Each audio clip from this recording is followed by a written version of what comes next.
Welcome to Game Devs Play Games, where we play games and talk game design, and today we are playing Disc Room. This is a game that was the Humble Monthly exclusive. Is it only on, like, the Humble Monthly, or can you just, like, buy it? I guess. I'm not really sure, but they definitely were like, hey, Humble Monthly, get this game is exclusive from Humble Monthly. It's pretty cool, and I didn't realize this at the time, but Jan William Nijman, sorry if that's not how you pronounce your name, but I have no clue.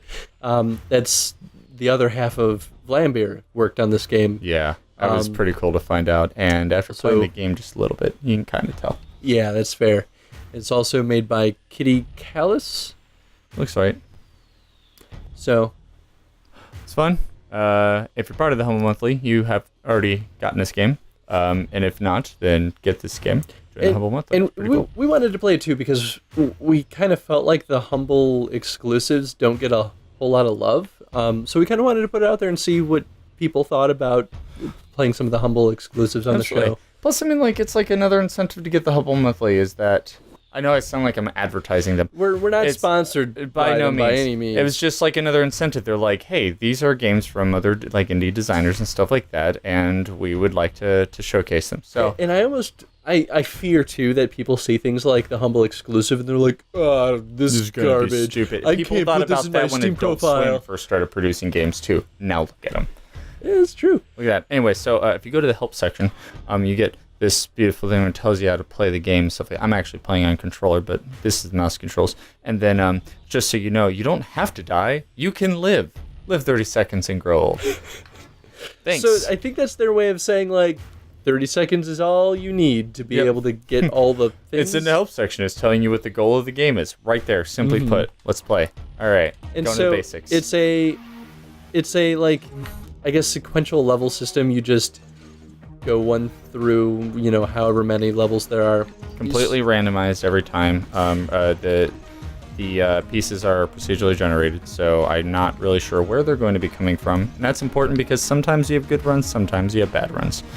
Are they pretty much just or like spinning blades, or?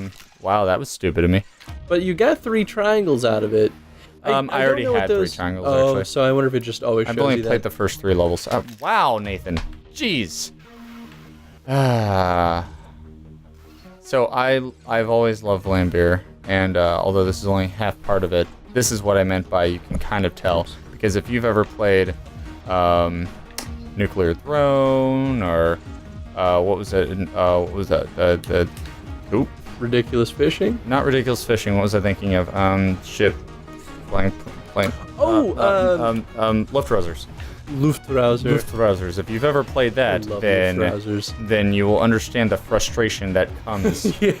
Oh, so by the way, there's a slowdown mechanic, and you hit that, and it slows everything down, which is important to note because it doesn't mean that you continue going same speed. Oh, I almost hit my best. It's bullet time, effectively. Yeah, it's bullet time. It basically lets you react in a finer precision than you would as a normal human being. Probably. Hopefully. And that is the only mechanics that the player has available to them besides the restart level. And, see? Huh. I mean, that's kind of nice because you're probably going to die. Oh, some of them leave trails. So, yes, now that we're on the second level, they're showing like, hey, look at these other things that you get to face. And there's discs, same as before, except for now they leave a trail of fire. And let's go and see what happens when you run into that. You burn, leaving a trail of fire behind you until you explode, a terrible death. But you gain at least 1.5 seconds out of it. Exactly, and that's the only key difference between getting hit by the fire and getting hit by the disc is you don't die immediately. Still dead, but you can bask in the glory of that 1.5 seconds extra time. That's a really interesting choice too, because I feel like without that time difference, maybe those flame trails would kind of feel kind of pointless, I guess. I mean, well, not necessarily pointless, but like mean, right? Oh no.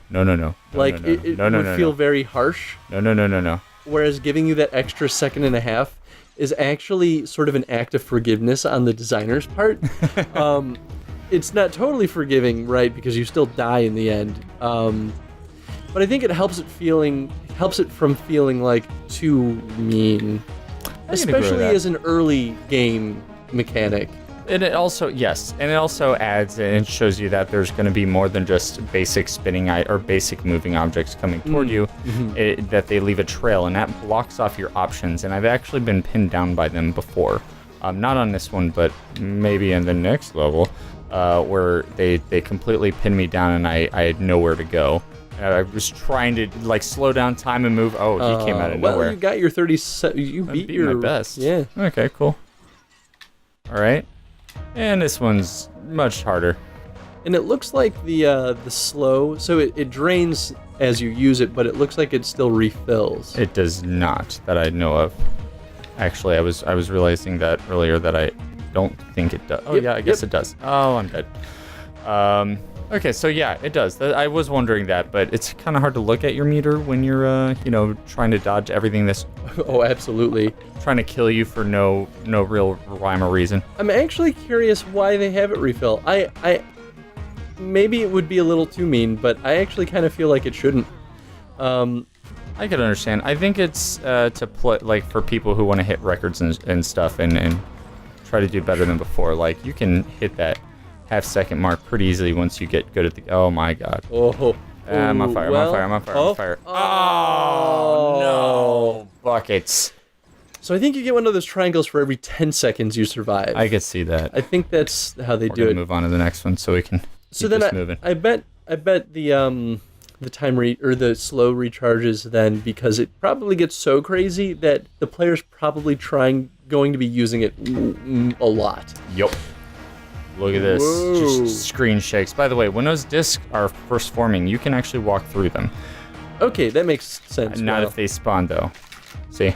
Whee! All right. Okay, so it's kind of like they're coming in from above or something of that Something sort. like that. Whatever the case may be. Oh god. Whatever the case may be, they give you a moment's reprieve.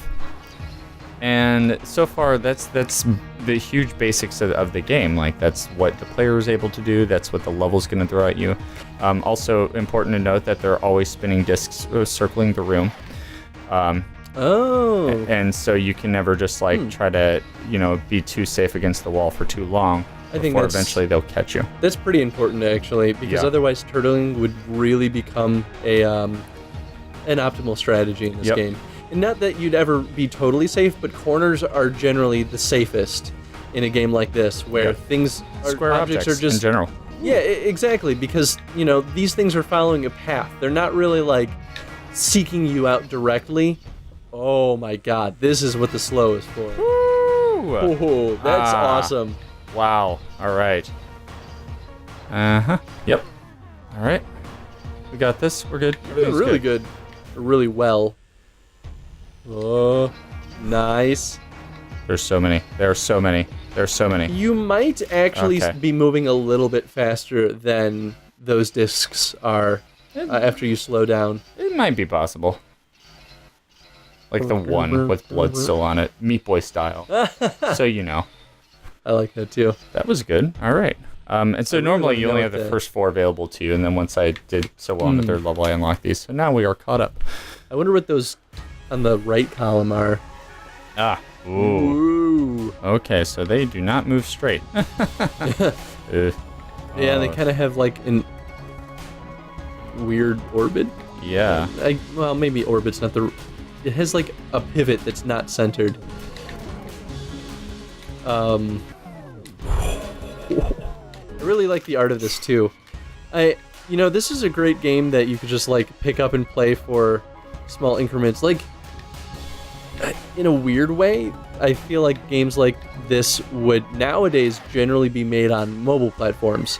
Because they're small, they're really simple levels, and it's kind of really easy to create a lot of different challenges with very similar mechanics. And that's generally best suited for mobile platforms because you can sell that cheap for like $1 or nothing at all and just make ad revenue. And in fact, I mean, it's still...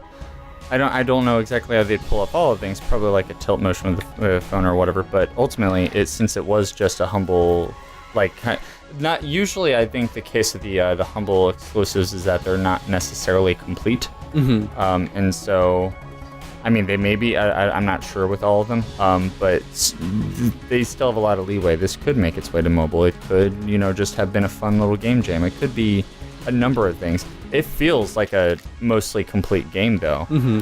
It reminds me so much of what's it called? What we were talking about before? Hexagon or Super Hexagon. Super Hexagon.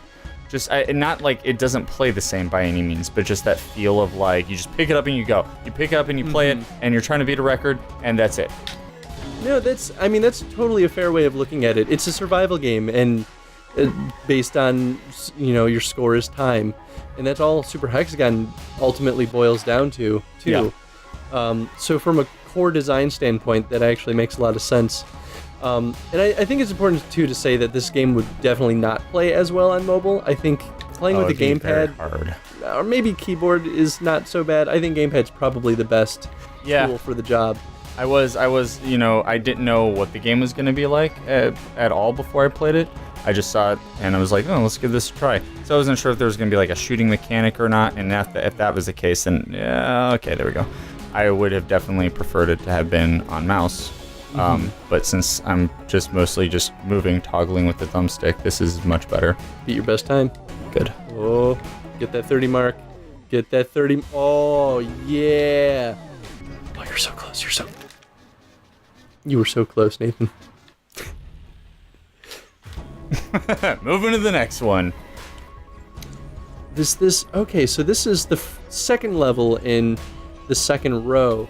So now they're bringing back mechanics that you saw on the second level of the first row, which is that flaming path. And luckily, there are no swirly ones that are leaving a flaming path yet. Yet is the keyword there. I really like the aesthetic of this game, too. I don't think I've commented on it yet. This is bad. You got it. Oh, I'm on fire. I'm on fire. Actually, did really well for your first time. Yeah. They came straight for me. Those blue ones are so unpredictable.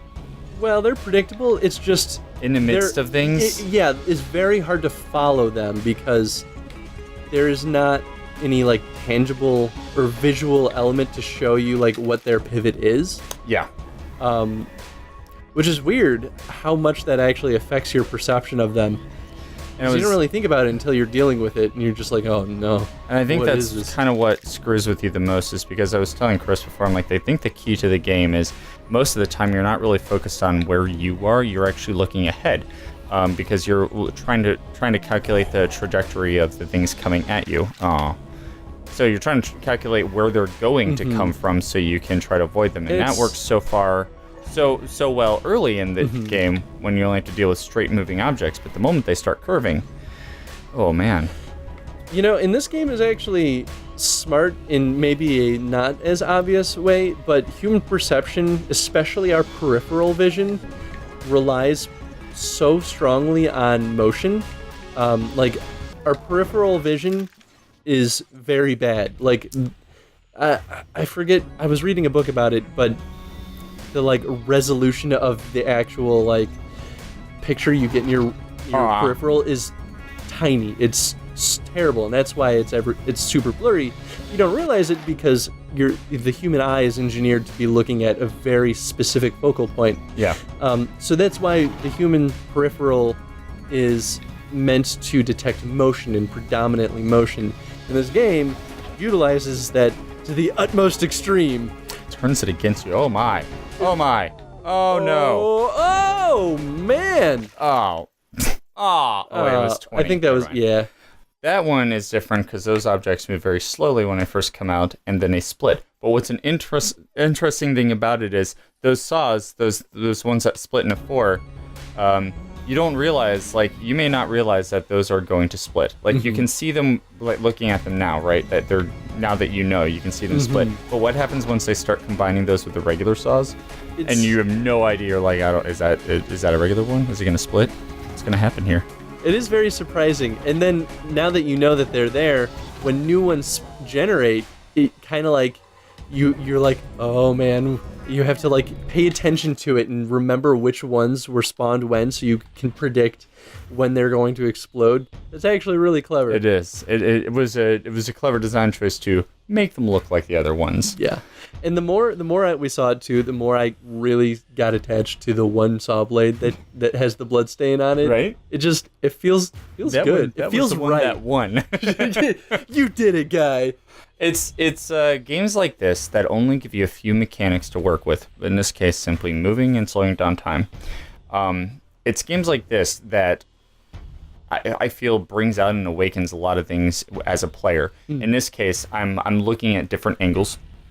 I have to rely on my reflexes, and at the same time, I'm given a mechanic to, relieve myself of always having to rely on those reflexes. In addition, you have one hit, so it's do or die literally, and it brings a lot out in you as a player when you have to focus on all these things at once with one simple mechanic. And that's what makes games like this thrive and play awesome. Absolutely. I totally agree. So I guess this turned more into a review. Well, I don't know. I think we still pointed out some very interesting and intelligent design choices. Man, fun stuff. Yeah. All right, well, thanks guys for watching. Thank you for making this game, Katie Palace and Jan William Nijman. Nijman? Feels so bad that I don't know how to pronounce that. Question of the day, though, to the rest of you guys. I want to ask you guys what kind of challenges you would create in one of these levels. Like, what kind of saw blade pattern would you do, or maybe what kind of effect a saw blade would have? I think there's a lot of different things you could do, and who knows, maybe they did some of those because we didn't get very far. I'm gonna actually answer this with my own idea. Trapdoors. Trapdoor saws? Nope. No saws. Just trapdoors. That would actually be pretty fun. You're just walking around, you'd be able to see them and be like, oh, I better not step on that tile. It's that stationary thing that is there. You're like, I can't touch it. But in the heat of the conflict, it's very easy to fall prey to it. Well, thank you for watching, everyone. Be sure to vote on what you want us to play next, and we'll play it. Because them's the rules. That's how we do it. It's just play video games. Video games. Bye. Bye, everyone.